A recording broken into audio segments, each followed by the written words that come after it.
Hello there. I just got back from a trip to Italy, which was very fun. I drank a lot of really good coffee. However, when I got back, there was a package that I've been waiting for a good while. And in that package is the brewer we're gonna look at today. Now this brewer is a bit older than I think really anything we've looked at in the past. Let me just go grab it because it comes in a very fun case in and of itself. This lovely thing right here is called the Car and Home. And if you'll note on the front, it says car with a K, which is just adds to the whole experience. Inside this is a coffee brewer that, as the name implies, works in a car and also at home. Now we happen to be at home, so we'll be doing it here, but let it be known this also works in a car. Now I purchased this secondhand. This was off of eBay, so it's a little bit hard to trace how old it actually is, but based on all the research I've done about this brand and of this brewer itself, this is from the 1970s, so a good 50 years ago. Let's break into this though. Let it be known that this is my first time with this as well, so this is both a testing and an unboxing and a review all in one. Now, what we have in here are many fun goodies. The Car and Home brewer comes with some stuff.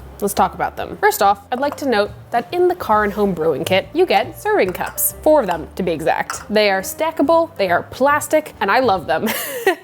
They are so absolutely light. They do feel like they're maybe part of like a dollhouse kit, but let it be known we will be using them today to serve normal people, not dolls. Serving vessels included. Next, we have a variety of spoons of both matching material and color. We only have 3 of these, and again, I don't know if the original kit included 4, but because this is so old, because this is secondhand, we've ended up with 3, and we're gonna be grateful for the 3 spoons we did get. These, I imagine, would be for adding your various additives, cream, sugar, whatnot, or simply stirring your coffee, whatever you prefer to do with your spoons. Also, I have a Band-Aid on today, if anyone noticed. I gave myself a rather nasty paper cut trying to open up the package this arrived in. We also have this, which appears to be a bottle opener of some type. I am not totally sure what this is used for. Again, this is secondhand. Maybe this is just a fun thing we've received with the package, but we have this included. Then we have this little adapter piece here. This is for your car. If you intend to use this in your car, you attach this to the main power outlet on here and it converts to something usable using your car's power. We don't need this, but it is included. Then we have 2 different jars. Now these are unlabeled. It's not totally clear what you should be doing with them. They do have lids on them that seal pretty well. I like to think these are for maybe your sugar and maybe your coffee if you're taking these on the go. Again, I may be totally off base with that, but based on my scouring of the instructions and based on my just vague judgment call, I think these are just for like taking things. So coffee and sugar is what I'm gonna call these. Lastly, but surely not least, we have the brewer itself. And many of you will be familiar with the shape of this brewer. This, in lovely shades of brown and beige, is the brewer that is included with the Car and Home. This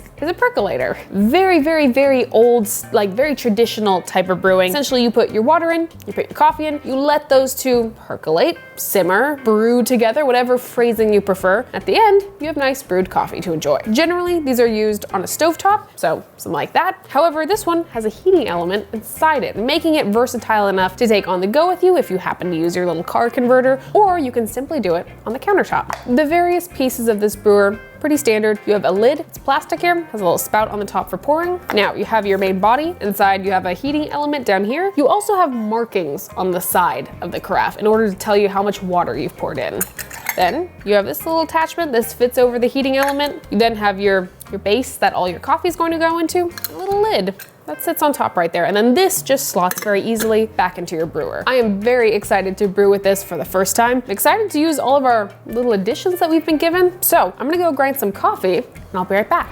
I want to give a huge thank you to Fellow for sponsoring today's video. There's been a new addition to my brew bar, and it just so happens to be the Ode Brew Grinder Gen 2. I want to walk you through some of my most favorite improvements. First off, the Gen 2 has a much larger hopper than before. It now holds up to 100 grams of coffee, which is enough to brew 1.5 liters at a 1:16 ratio.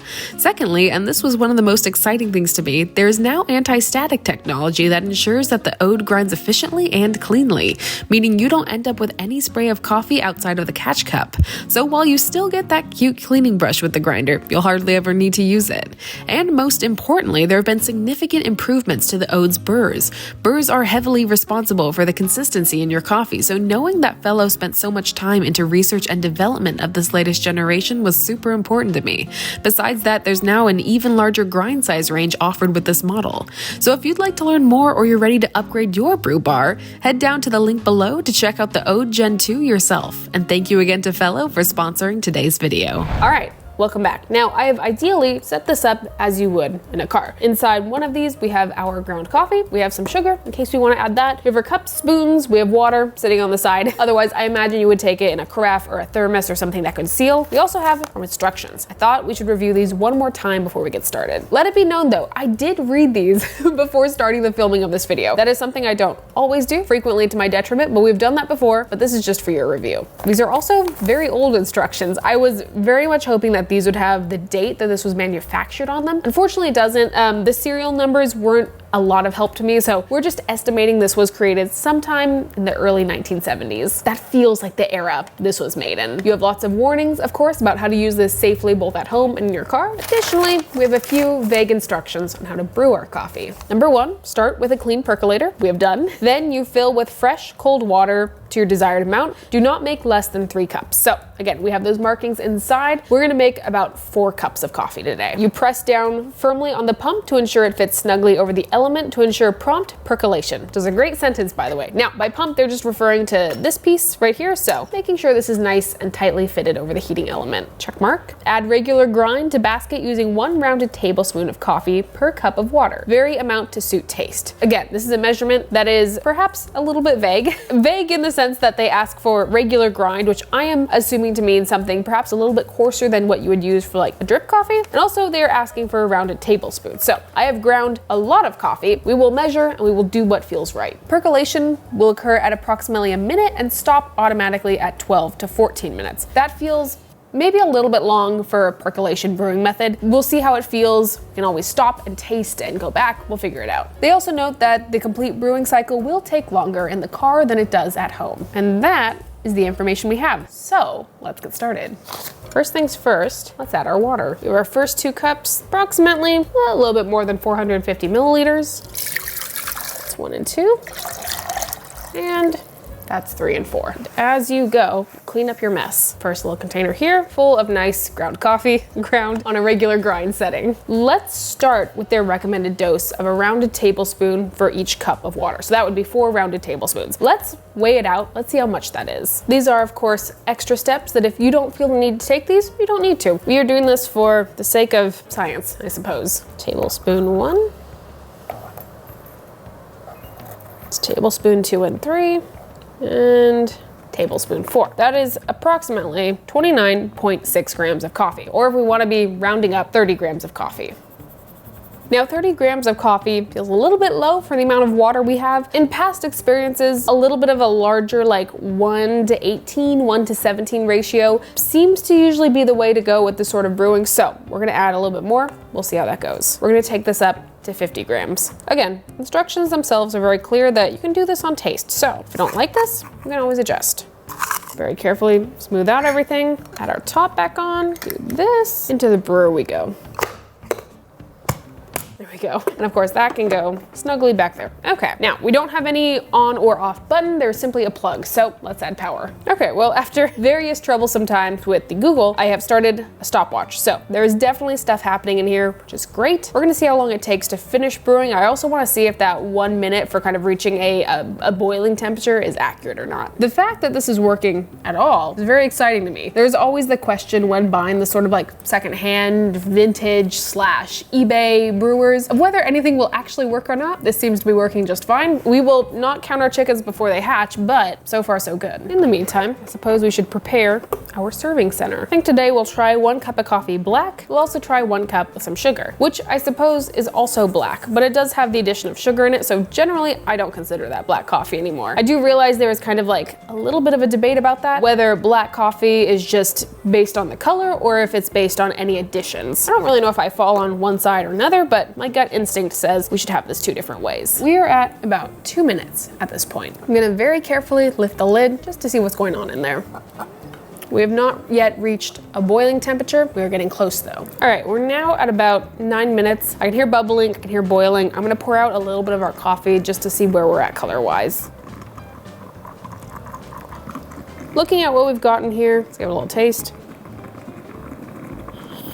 I'm gonna let it run for like A couple more seconds, then we're gonna pull the plug, let this calm down, and then we should be good to pour out our coffee. Okay, now all in all, this took about 10 minutes to get to the point where I wanted it to stop. All the water at this point is resting below where that chamber of coffee is up top, so there's no more brewing happening by letting it sit here. So we're all good to just let it cool down a little bit so we don't burn ourselves when we taste it.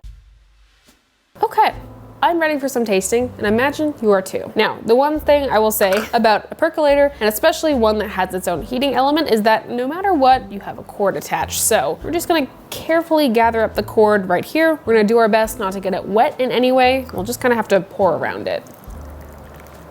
I can't say I'm the biggest fan of percolator coffee, but here we go. There is anything this channel is about, it's about being proven wrong, either in a good way or sometimes a bad way.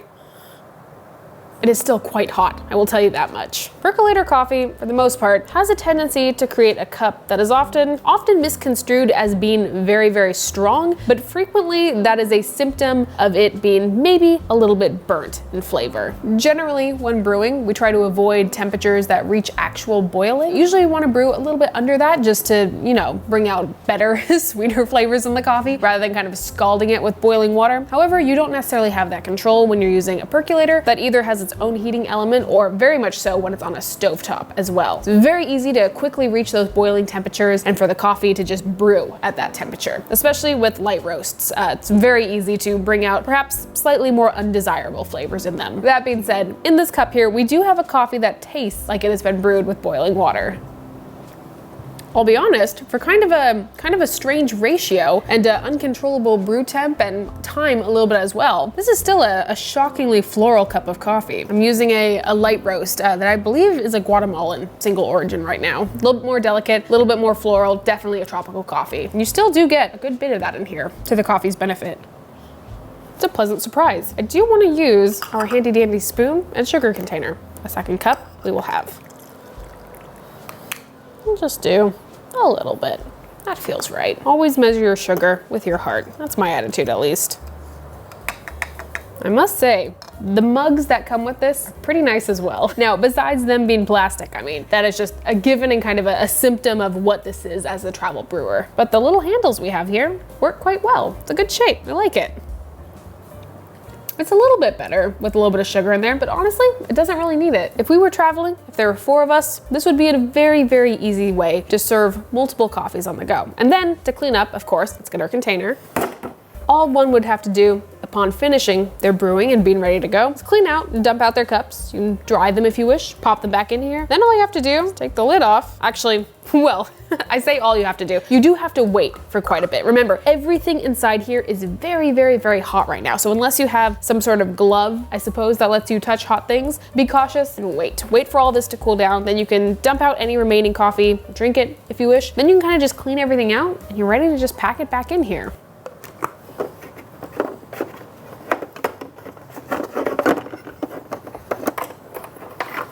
This sort of older brewer to me very much feels like something that would be taken along on perhaps a family road trip or perhaps a friend road trip where there are multiple instances where you need coffee on the go. All in all, I think this is a pretty solid replacement for having to get gas station coffee all the time, which I don't know if you've seen some of my past videos, but there is a wide array of gas station coffee. And you know what? For what it is, I think it works pretty dang well. This certainly would never turn into an everyday brewer for me. I don't think it would for many people. Would I consider keeping this in my car even nowadays in 50 years later since it was created? Absolutely I would. There are a vast array of travel methods for brewing, and if you are looking for one that is kind of an all-in-one method, say heating your water and brewing at the same time, it's a pretty decent option. One of the main arguments that can be made against most of these like travel brewers, whether you're talking like AeroPress or like any of the little like kind of like pressure-based like espresso things that you can buy, is that they don't heat up your water. So you need to have some method of warming up your water separate from the brewer. This kind of solves all of those problems. And the fact that it can be used in a car as well, pretty smart. This was the Car and Home. It is aptly named. It is a pretty decent brewer. And does it stand the test of time? I think it does. I think it does very well, in fact. I'm gonna go sip on some of the rest of my coffee now that it has cooled down a good bit, because believe me, it comes out piping hot from this thing. And I hope this was fun for all of you. I really enjoy looking at these older brewers, kind of seeing